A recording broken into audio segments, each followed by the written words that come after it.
Hey everyone, welcome. Bombshell leaked documents, cables have come out showing the U.S. involvement in the earthquake level coup that has gone down in Pakistan, brought down the hugely popular leader Imran Khan. He is now serving a 3-year prison term.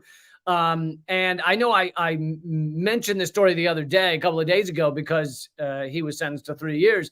However, just yesterday is when these leaked cables have come out showing the U.S. involvement in this coup yet again. And of course, this is what many of us said. We just, again, didn't have the proof, but we said the U.S. fingerprints were all over the bringing down of Imran Khan. And of course, they couldn't, the following leadership couldn't allow an election because he would have easily won. So instead of that, they had to bring charges against him and lock him up to stop him from running in the next election and winning his seat back. But these cables really do show how the United States functions as kind of a mafia state. I'm going to read you some of the language in a minute, which really does seem mafia-esque. It really does. You could picture Marlon Brando actually saying some of this stuff. Really an offer you can't refuse kind of thing. But everybody, please take a minute to hit subscribe, hit thumbs up if you're watching this. Often hundreds or many thousands of you are watching who, you're watching, but you haven't taken the time to hit the thumbs up. So, could you do that? Could you do the little click of the thummy thing? The thumbs up, hit follow, hit subscribe, all that good stuff. I have this story. I also have a guest coming on to talk about the horror show that is cash bail in this country. We'll have that little debate. Also, news on Democratic Socialists of America. They have recently decided they are going to continue to be the nice little servant boy of the Democratic Party.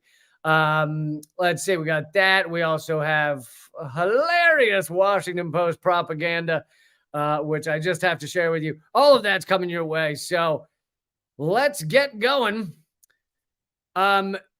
Okay, so the U.S. State Department, this is from The Intercept. Now, The Intercept, occasionally they do good work, but as most of you know, they have a horrific, horrifying, terrifying record on leaked documents where they tend to get everybody who leaks to The Intercept caught and imprisoned for long stretches of time. So whatever you do, don't leak to The Intercept. However, apparently someone has. Who knows why? And however, I don't think that means that their depiction of, actually, they print the entire cable at the bottom. So their depiction of what happened with this cable is not incorrect. The U.S. State Department encouraged the Pakistani government in a March 7th, 2022, encouraged the U.S. state, encouraged, wink, wink, nudge, nudge, meeting to remove Imran Khan as prime minister over his neutrality on the Russian invasion of Ukraine, according to a classified Pakistani government document obtained by The Intercept. And I should just throw in here that when they say the U.S. was upset at Pakistan's neutrality on the Russian invasion of Ukraine, the U.S. doesn't view it as neutrality, right? If you don't bend down, if you don't cave to U.S. pressure on something like the proxy war in Ukraine, then you are not neutral. You are on the side of the enemy. Even though Pakistan did not, they weren't like doing anything as part of the proxy war. They were just refusing. They continued their deals with Russia that they already had before it began, on grain and other things. And he met with Putin, but he met with Putin on the day after it started or something. So that had been planned in advance. Anyway, it's the U.S. doesn't see neutral. The U.S. lives in a world where there is no neutral. Either you cave to the U.S. or you are not neutral. Either you cave to the U.S. or you are on the other side. The meeting between the Pakistani ambassador to the United States and two separate department officials has been the subject of intense scrutiny and controversy and speculation in Pakistan over the recent weeks and year. And so this really clarifies all of that. In Pakistan, they were really wondering how much the U.S. was involved in this vote of no confidence in the government there to bring down Imran Khan. The political struggle escalated on August 5th, meaning just a few days ago, when Khan was sentenced to 3 years in prison on corruption charges and taken into custody. Khan's defenders dismiss the charges as baseless. 1 month after the meeting with the U.S. officials documented in the leaked Pakistani government document, a no confidence vote was held in parliament, leading to Khan's removal from power. The vote is believed to have been organized with the backing of Pakistan's powerful military. The cable, known internally as a cipher, reveals both the carrots and the sticks that the State Department deployed in its push against Khan, promising warmer relations if Khan was removed and isolation if he was not.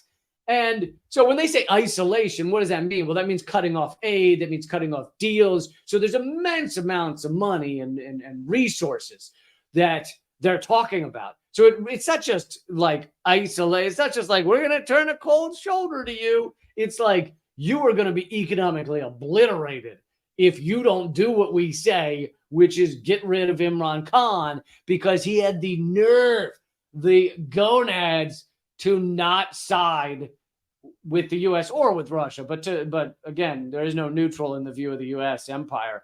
You are either with the empire, you're with the Darth Vader in the empire, or you are not. That is it. And as George Bush said, you're either with us or against us. There is no neutral. It's very much a mafia stance, really. What's going on with my mouse? God damn it. You know, there's got to be, it really is a sad state of affairs in this world, in our level of technology, the level we've gotten to, that still, you get like a little piece of hair on the bottom of a mouse, a computer mouse, and it's all over. It's all over. Just a little like eyelash or something underneath the mouse, and it's like, oh, I don't know what's going on. Like, I feel like we got to solve that. Really, we should put our greatest minds to that, fix the eyelash problem. In the cable, the U.S. objects to Khan's foreign policy on the Ukraine war. Considering the foreign policy, I showed the map yesterday, the 400 nations, and I know that's more than there are because we've couped or invaded in one way or another nations multiple times. The 400 times we've invaded, infiltrated, harmed, crushed nations around the globe. Most of the globe has been infiltrated, attacked, invaded, or harmed by the U.S. at one point or another. And in the times where that hasn't happened, it's usually because they've always just bent the knee to anything the U.S. wanted. And yet here we are saying we disagree with your foreign policy. We're upset that your foreign policy is not as bloodthirsty as ours. Those positions were quickly reversed after his removal, meaning Pakistan's position on Ukraine, were quickly reversed after his removal, which was followed, as promised in the meeting, by a warming between the U.S. and Pakistan. It sounds almost sexual, doesn't it? We warmed up. There was a warming, a pressing of bodies together, you know. So I want to get down to the actual transcript here. Labeled secret, the cable includes an account of the meeting between State Department officials, including Assistant Secretary of State for the Bureau of South and Central Asian Affairs, Donald Liu, and Asad Majid Khan, who at the time was Pakistan's ambassador to the U.S. I had a luncheon meeting today with Assistant Secretary of State for South and Donald Liu. I just did all his fucking title, all right? He was accompanied by Deputy Assistant Secretary of State Les Vigoury. At the outset, Don referred to Pakistan's position on the Ukraine crisis and said that people here in Europe are quite concerned about why Pakistan is taking such an aggressively neutral position. I love the phraseology of aggressively neutral. We're the United States and Britain, etc. And while we create a proxy war that is killing God knows how many thousands, while we ship cluster bombs to Nazis, how dare you be aggressively neutral? You are belligerently neutral. You are, it's just a bloodthirsty neutrality with you, isn't it? What is with your neutral, but your aggressively neutral position? people in Europe are very concerned about the aggressively neutral position. If such a position is even possible, how could you even how could that even happen that you're neutral like that? It does not seem such a neutral stand to us. Exactly. That's what I was saying earlier about with the U.S. There is no neutral. It's you're either with the empire, with the evil empire, or you're not. The cable then continues. I asked Don if the reason for a strong U.S. reaction, and that's again an understatement, a strong U.S. reaction. The U.S. is giving all signals that like, oh, you're fucking dead to us. The reason for the strong U.S. reaction was Pakistan's abstention in the voting in the UN General Assembly. He categorically replied in the negative and said that it was due to the prime minister's visit to Moscow, which happened on like the day after the beginning of the invasion, but it was already planned long before that. So basically, he just didn't cancel his meeting with Putin. And they have important trade deals with Russia. So if he were to cancel, he'd be cutting off all of his trade with Russia. But the U.S. doesn't care about any of that. He said that, quote, I think if the no confidence vote against the prime minister succeeds, all will be forgiven in Washington. Does this not sound like mafia speak? Because the Russia visit is being looked at as a decision by the prime minister. Otherwise, I think it will be tough going ahead. Now, imagine you're a little guy, you're meeting with Marlon Brando in The Godfather, and he's saying to you, if you do these things I want, I think all will be forgiven. Otherwise, I think it could get kind of tough for you. Like, what would you think that means? Would you think kind of tough? He probably means like that he won't high five me as much. Like he won't, we won't go to the beach, go golfing as much together as friends. That's what he means. No, you'd be goddamn afraid. He paused. Continue from the cable. He paused and then said, I cannot tell you how this will be seen by Europe, but I suspect their reaction will be similar. He then said that, quote, honestly, I think isolation of the prime minister will become very strong from Europe and the United States. Basically, get this guy out or you're dead to us. And here's one more part. This to me is it's the most mafia sentence from the whole leaked cable. And it kind of wraps up their meeting. He says, let us wait for a few days to see whether the political situation changes, which would mean that we would not have a big disagreement about this issue and the dent would go away very quickly. Otherwise, we will have to confront this issue head on and decide how to manage it. Now imagine the United States, the largest military in the world, the country and empire that is known most for being willing to coup other countries when and however they wish, said to you, let's wait and see if you're able to get this guy out of the prime ministership. And, if you are, then we're good. If you aren't, we might have to tackle this situation head on. Like, to me, it's just straight up mafia speak. But either way, this shows how pivotal the U.S. was in this coup against Imran Khan, a hugely popular Pakistani leader. And once he was ripped out of power, he then continued to tour the country and do live events, kind of like Trump did after he was out of power. But former Prime Minister Khan, during those speeches and with hundreds of thousands, millions of people attending them, he was not saying, put me back in the prime minister right now. I'm prime minister. He was saying, all I want is a vote. I want an election. Give me an election. Because he knew he'd win easily.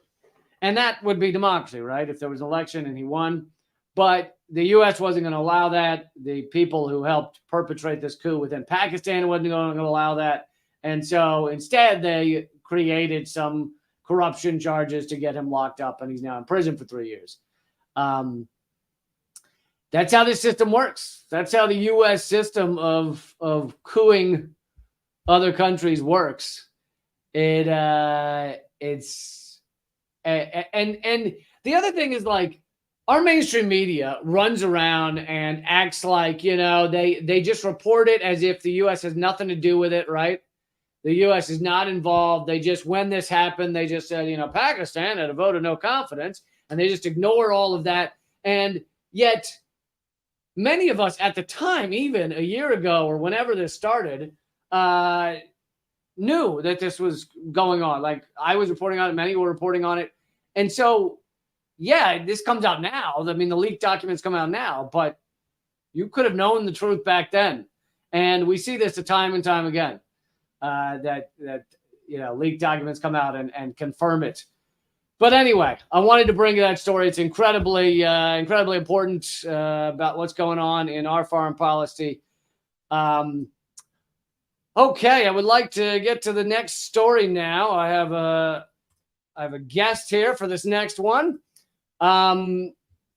Just recently, about a month ago, there was a big development in Illinois in terms of cash bail. Is from NPR. Illinois Supreme Court rules in favor of ending the state's cash bail system. And NPR says in a 5-2 ruling Tuesday, the state's highest court overturned a ruling from an Illinois judge last December that a new state law to end cash bail was deemed unconstitutional. They overruled it, meaning they allow the state law ending cash bail. They said, quote, someone's experience with the criminal justice system should not vary based on their income level. That's what the Attorney General said. The law ensures that the decision about whether people are detained pending trial is not based on whether they can afford to pay for their release.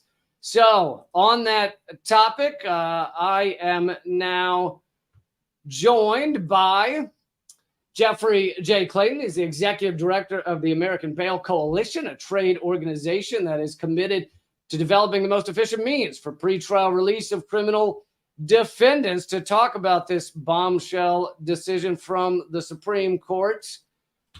Welcome, Jeff. Thanks for having me on. Yeah, thanks for being here. So this was a big decision, and I want to get your take on it.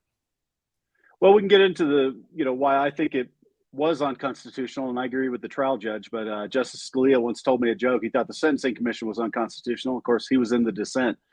But what does this mean practically for Illinois?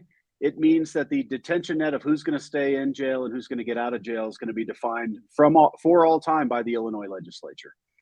And it's not going to depend on what judges really think in each case or what prosecutors think in each case. It will to a certain extent, but the list of charges for which people stay in jail and the list of charges for which they don't is now clearly going to be defined by the legislature. And based on what they put out so far, there's reason for concern. But so in terms of cash bail in a broader sense, and not just the decision by that court, so 2 countries in the world have cash bail, the United States and Philippines. What is it that we have right that 193 countries have wrong? Well, I'd say we're the only 2 that have licensed commercial bail bondsmen. I mean, England and other countries require security for release. So what do we have right? I'm not sure. We have a right to bail that is similar to the English right to bail, but it allows for compensated sureties in 46 states. So I think that's the big difference, is that rather than in England, when I put up for Lee and say, hey, I'm going to cover it, I've got this forfeiture if he doesn't show up, that you could hire a third party in the United States and the Philippines to do that. And in a lot of countries, it's illegal to, I guess, make money off of people's bail, correct? Yeah, English Supreme Court early last century, and then of course U.S. Supreme Court, U.S. versus Leary, in a decision written by Oliver Wendell Holmes, said that state legislatures in the United States could allow for compensated sureties, that it wasn't what we would call void as against public policy. Is this not so? So the U.S. has the largest prison state in the world, both per capita and per sheer number, regularly over 2 million people. In most countries, per capita, it's nothing like that. And a lot of those, a vast percentage of that is people before they've been found guilty. So should it not be innocent until proven guilty? It definitely should, and I think there's reasons for that modern advent of mass incarceration. I think the right to bail predated all that, and the erosion of bail has led to that in the federal system, where when there was bail, we had a 1 out of 4 detention rate, and now it's 3 out of 4. So you talk about Hunter Biden not getting detention. Yeah, that was unusual because 3 out of 4 people get detained in the federal system pending trial. The other thing is the length of trials have gotten longer. The average federal criminal case in 1984 lasted 60 days. Now we're talking about a year. So the custodial decisions of when somebody stays in is an order of magnitude larger because they sit there for so much longer. So we got two things going on here, which is more people are being detained by preventative detention and for want of bail, and they're staying longer when they don't get out. So that's a big problem. So yeah, you're saying, sometimes it's a year, sometimes it's even 3 years that people wait for their trial. But I guess the vast majority of the time, or almost all of the time, if you have money, that doesn't happen, right? Generally, I mean, ask Paul Manafort how that went when the judge imposed $10 million on him, or some of these Well, there are celebrity rare types. exceptions, but in most cases. Yeah, and that should happen. If a third party, it generally shouldn't be about the money. It's more of a test of your ties to the community. In other words, do you have people that believe in you, that want to put up for you, that can guarantee your appearance? And that's really what the standard traditionally was in this country. Now we've gotten into, do we think you're going to do it again, and all this sort of thing. That's kind of poison things. So, it does I hit don't know people that with. someone being rich and able to afford their own bail, that doesn't show that they've done well to the community. I mean, someone being poor could have a great community. Yeah, and I think that maybe that makes the argument that the prosecutor should be able to detain the wealthy person that can, hop on a private plane and fly away. So, I don't think that means we should get rid of the entire system. But I do agree that, people on the lower end have a harder time when it comes to bail and the criminal justice system. So if you agree on that point, people on the lower end, people poorer, people struggling have a harder situation here. Why not find a new system of doing this rather than just saying, if you have the money, you can get out. If you don't, we're going to keep you locked up? Well, I think systems of preventative detention are ripe for problems, and I think this is going to be an example of that. And like the federal system, we just keep piling charges on over time. And really, what we're trying to do is find people that are risky, and those would be the people that we keep in jail. And personally, I think the old doctrine of not getting into whether they're going to do it again and just focusing on whether they're going to show up, which is what we did in this country prior to 1980 and prior to mass incarceration, is the way to go. And yes, that will mean a lot less bail, but it'll also mean a lot less detention. So my goal in life is, if there's less bail, it would be because there's more release, not like what's going on in some states where we're saying, well, we don't want bail, we want to lock more people up. We're mad at the bail bond industry for letting people out on the cheap, and we want to start locking up more people, which is happening in a lot of the southern states right now. You're saying a lot of the southern states are getting rid of cash bail and then locking up more people? Right. That's the danger of getting rid of bail, right? Is we have this subtle balance we've had in this country where we're having an argument over what bail is sufficient, what bail is insufficient, and that's the deciding factor. And we're changing it into a system of preventative detention, and we're making lists of who stays in and why. And in the South, when we say we're getting rid of bail, it's not because we're going to say we're going to let people out on their own recognizance and let them get out for free like we're going to do in Illinois. We're going to lock up a lot more people and say we're just going to deny bail altogether. We don't even need to get into that. So instead of the list you're talking about of who stays in and why, right now it's just, if you're rich, you get out. Well, realistically, the judges are looking at prior conduct. So the higher the bail generally is correlated with how many failures you have in the past, is what generally will happen. And so when you see $1 million bails, you've got defendants who have multiple gun offenses who, nobody's going to put up for them. And that's going to be, why they end up staying in jail. So, but if you're rich, you can have those multiple gun offenses and still be free. You could, and that's a possibility, but the judge, if they're doing their job, would set the bail to the point where it does make sense. And it very well probably will keep you in jail if we think that you're going to take off. But to me, it still sounds like this is the opposite of innocent until proven guilty. This sounds like proven guilty until proven guilty. Well, I'd say, going to a system of preventative detention really is, because we're asking, do we think you're going to do it again? Right. And that's where we're going in Illinois. We're going to start with a low. Wait, do it again? You haven't even been found guilty yet. Right. And that's what I'm saying, is that prior to the 80s in this country, we never asked that on bail. We never said, is he going to do it again? We said, is he going to show up? And that was always the determining factor of whether you got out or not. Now we've gotten into this whole business of, is he going to do it again? And we say, oh, we're going to put $100,000 bail on you because you're going to do it again. Well, if you post it, that's not going to prevent it, right? And that's the whole problem with interjecting this concept of we're going to prevent you from doing it again, and how detention policies and high bails can erode the presumption of innocence for that reason. So we need to convict people.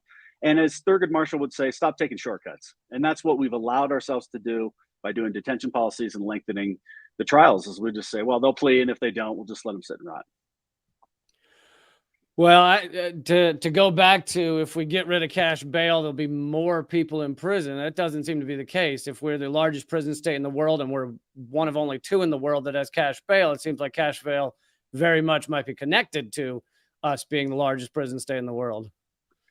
Well, I think it's a question of re-engineering. We could certainly re-engineer a system without bail with a very, very limited detention net. And I think that's where Illinois is going to go to start. And we'll see if that works. And we'll see what the arguments need to be made. And I think everyone should argue that the pretrial detention net, the number of people sitting in jail pretrial, should be decreased. And we would all argue that the trials should speed up. So I think everybody's on board, with that argument that, yeah, that's the detention net is too high. The problem is, in the federal system, if we go into this culture of detention and we start adding too many charges, we're going to flip the equation the other way and end up detaining more people, which is what we don't want. So that's the risk. I saw one of the statements put out by, it was either you or your organization, was that in one example, I can't remember the town, but somewhere they got rid of cash bail. And then the statement said that violent crime went up by 25% because they did that. But as well as I do, correlation doesn't equal causation. Causality. There could be a lot going on in this town that's unrelated. Yeah, I mean, it's hard to say. I mean, we try to rely on at least some judgment of a public official. In that case, it was probably a quote to the police commissioner of New York City who was arguing correlation and causation, I suppose you should say. And he probably didn't have the evidence for it. I think you're right about that. I think there's all these big statistical trends in crime. There's neither one cause nor one reason why that's happening. And so I try to stay away from that. And then obviously I'll get the blame for it. The whole reason that there is mass pretrial incarceration is because, there's for-profit money bail bondsmen, when we all know that's not the case either. So I think that cuts both ways. So even if cash bail remained, why should so many people be making so much money from it? I mean, there's just a crazy number of people profiting off of really misery and pain by people in our society that they're going through. Why should there be a profit motive in this? Well, I think it creates an economic incentive to decarcerate. And really, it's a service. It's an option that you can use. You don't have to use the service of a bail bondsman. I think there are a lot of private industries in corrections. I think right now we say that's bad. But my position is, and from what I've seen and having worked on both sides of it, we're represented the largest, agency that supervises offenders in Colorado for a half decade, is that we need private industry to come up with better solutions than we have right now. And part of that is going to be having alternatives to prison and alternatives to incarceration that could work. So I don't say we're profiting off of misery. It's a core constitutional right, and we're helping people exercise that by acting as their compensated personal surety. So it's important, and we have to have it. It's not like buying a car, something like that. So, and it's not like private prisons. We profit off of decarceration. The more people stay in, the worse it is for us. And so I think we want that incentive to decarcerate the jails. Well, you profit off of decarceration if cash bail remains a thing, but if it's gotten rid of and there's no profit there, then you lose your profit, or others lose their profit. So. That's correct. And like I said, I'd rather lose to the fact that we can let more people out safely than we're just going to go with a system of locking everybody up like the federal system. Okay. Thanks a lot, Jeff. I appreciate having you here. Appreciate it. Have a good day. Yep. Have a good day. All right. That was Jeff Clayton. It sounded like he had wrapped up a bunch of talking quickly like a used car salesman around the idea that we should have poor people locked up longer. No, I think one of the things, which I tried to point this out to him, is that he seemed very certain that you get rid of cash bail and you just lock up a lot more people, which I don't think there's any evidence of that. It's like, oh no, we get rid of cash bail so that rich people can't just buy their way out of prison, and then we just lock up everybody else. So we just lock up all the people because we got rid of cash bail. But that's not the case, and that's not the case in 193 out of the 195 countries on this planet. So, and the things he said that like he kind of admitted to was like when I said that yeah, you say you're making money off of getting people out of prison, but that's only true if we were to if we didn't get rid of cash bail entirely. If we got rid of that system entirely, then you lose your profit, and the other group that he's representing lose their profit. And so they have a reason to keep supporting this idea that the poor cannot get out of prison if they don't come up with money. Anyway, seems like a bunch of bogus talking points to me, but oh well. All right, let's. Oh, and I've actually forgot to bring this up, so I'll read this now because I meant to bring this up. So this is from the ACLU. On the same topic, cash bail leads to wealth-based detention. Jailing people because they cannot afford to post money bail amounts to wealth-based detention that violates well-established norms of fairness and constitutional principles. One of the most basic principles underlying our criminal justice system is the presumption of innocence, that one is innocent until proven guilty. Keeping people in jail solely because of their poverty before they have been found guilty of any offense flips this fundamental presumption on its head. Cash bail allows people with financial means to purchase their freedom, while those without cash remain incarcerated. Freedom from incarceration should not depend on one's wealth. Cash bail is the leading cause of mass incarceration crisis in the United States. And I did mention this to Jeff, but the United States is one of only 2 nations in the world that use cash bail. The other is the Philippines. Most other common law countries criminalize the practice of requiring money in exchange for pretrial liberty. Nationwide, 62% of people held in jail have not been sentenced. 62%. Over 50% of our massive prison state have not been sentenced. The majority of these people, who should be presumed innocent, are held because they cannot pay cash bail. The United States has more, 526,000, detained pre-trial than most other countries have in their jails and prisons combined. Like all told, we have more pre-trial than they have in their entirety. In the past 3 decades, both the use of cash bail and the amount of money assigned as bail has risen steeply. So even the ACLU is very much opposed to everything Jeff was just saying. Thank you so much, TC, for the donation. All right, I wanted to let you guys know that I have a Zoom comedy show. My first ever Zoom comedy show. I'm trying it out, but I think it is going to be a hell of an evening and a special guest as well. The first show, so we've added a second show for those of you in Europe. Many of you in Europe had said that the time doesn't work at all. What am I going to be up at 3 a.m., you asshole? So I added a new date. It's September 13th at a time that is far more reasonable. It's like 1 p.m. Eastern, 6 p.m. Britain or something like that. So September 2nd, Saturday, is the first show. And September 13th, Wednesday, is the second show. It's all at leecamp.simpletix.com. It's also on my website, leecamp.com. I'll put it in the chat here. Simple Tix, that's Tix, not the blood-sucking insect. I am not, let me be clear about this. The blood-sucking parasitic insect that gives you diseases will not be at my show. Okay, I have definitely, I've said no to that. leecamp.simpletix.com will take you to both. You can buy either show. By the way, the 2 shows are going to be essentially the same, same topics, that kind of thing. So don't, if you don't want to see the same show, don't buy tickets to both shows.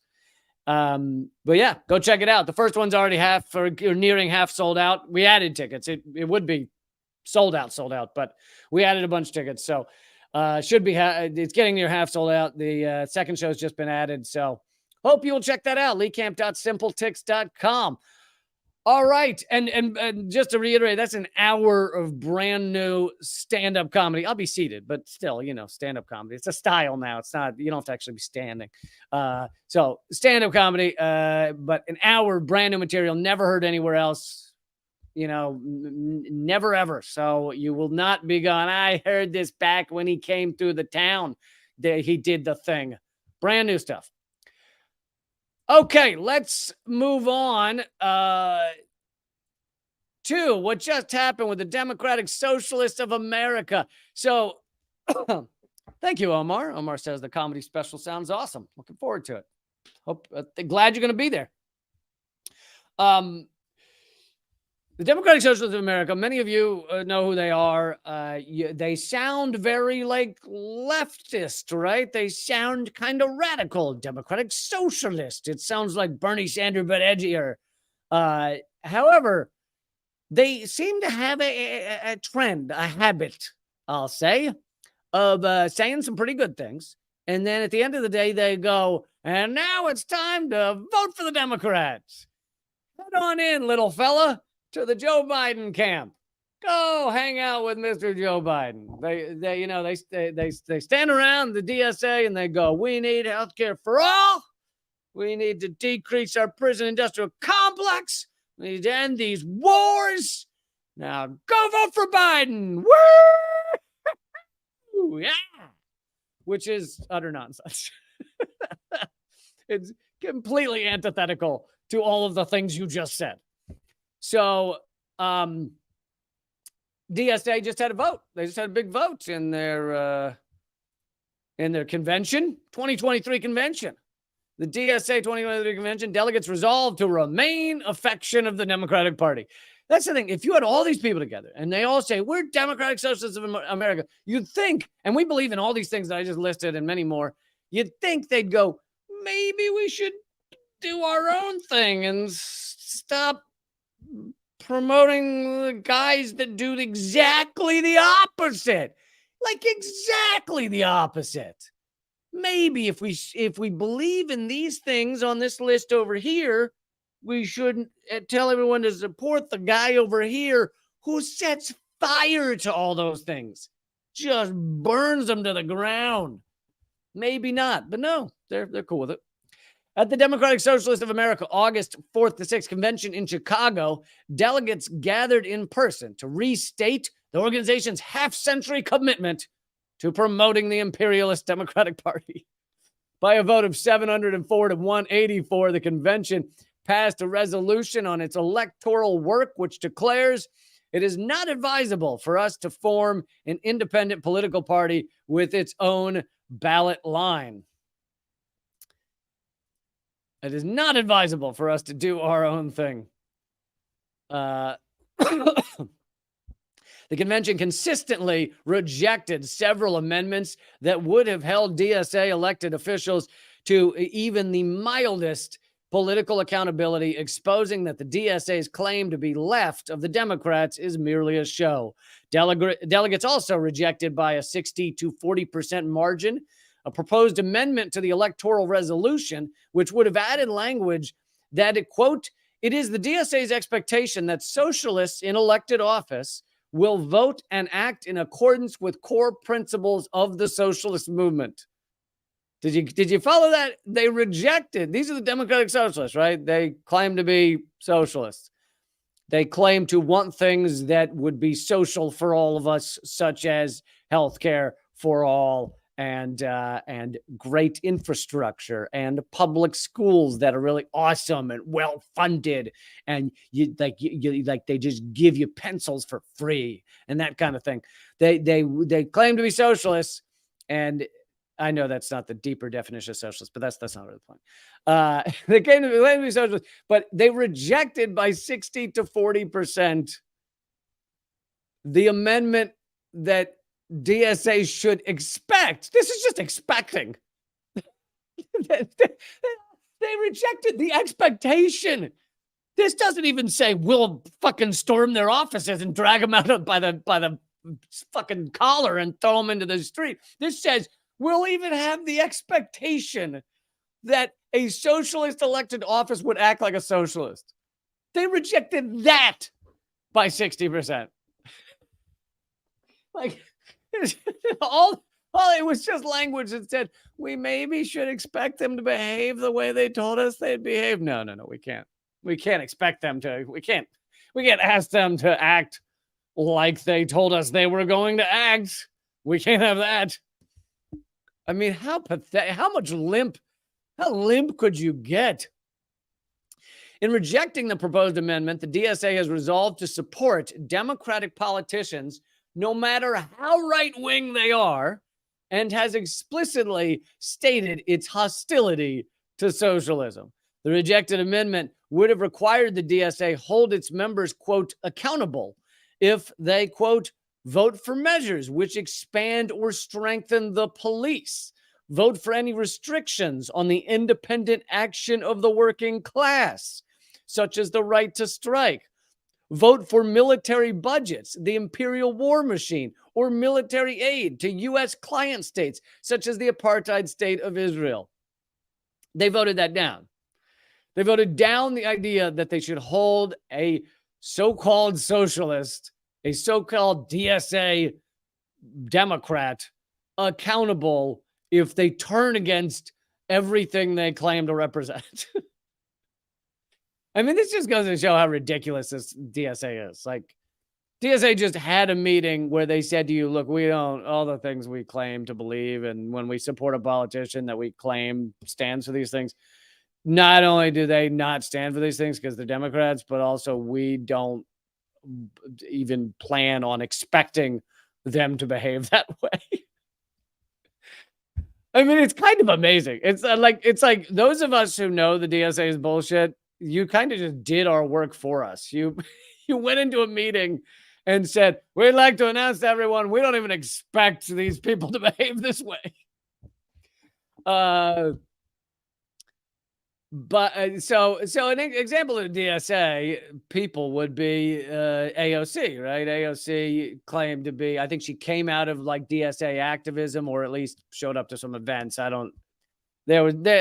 done discussions of where she came from before, and it's much deeper than that. She worked in Congress and as you know, as a staff employee, and it's questionable whether she was really like DSA at the heart, or whether she just showed up there because she thought it would look good for her brand, but who knows? Either way, she claims to be connected to DSA. She did interviews in DSA's magazine and stuff like that, where she said, how dare anybody criticize Biden? But she and DSA kind of stand for the same thing, which is we will declare we support and fight for these kind of socialish aspects of American society, like free healthcare, like, you know, great public schools and a great infrastructure, a great social safety net, helping the poor, those kind of things. And then when we get into office, or one of our politicians gets into office, we won't support that or endorse it. We might endorse it, but we're not going to hold them accountable if they turn against all of it. Anyway, thank you, DSA, for clarifying to all of us what exactly you are. It's very kind of you, because, you know, for a while we just had to say this thing, and now you came out and said it yourself. So thank you. We appreciate it. We all really appreciate you doing that. Okay, now I have this. The Washington Post has been forced to change their own fact-checking articles about Joe Biden quietly. It's a fucking fact-checking article. That's the whole point of it, right? It is to tell you whether this thing is true, and now they keep changing it. Anyway, that story is coming up right now, but it's only at rumble.com/leecamp. That's rumble.com/leecamp. I hope you will head over there. Rumble.com/leecamp. It's the top live stream link that you click right there. The title is about Pakistan. So click on that. The title is Leaked Docs Prove What Happened to Pakistan. It's over at rumble.com/leecamp. And of course, my locals will continue All the other platforms will be ending, but it's free to watch on Rumble. So I'm not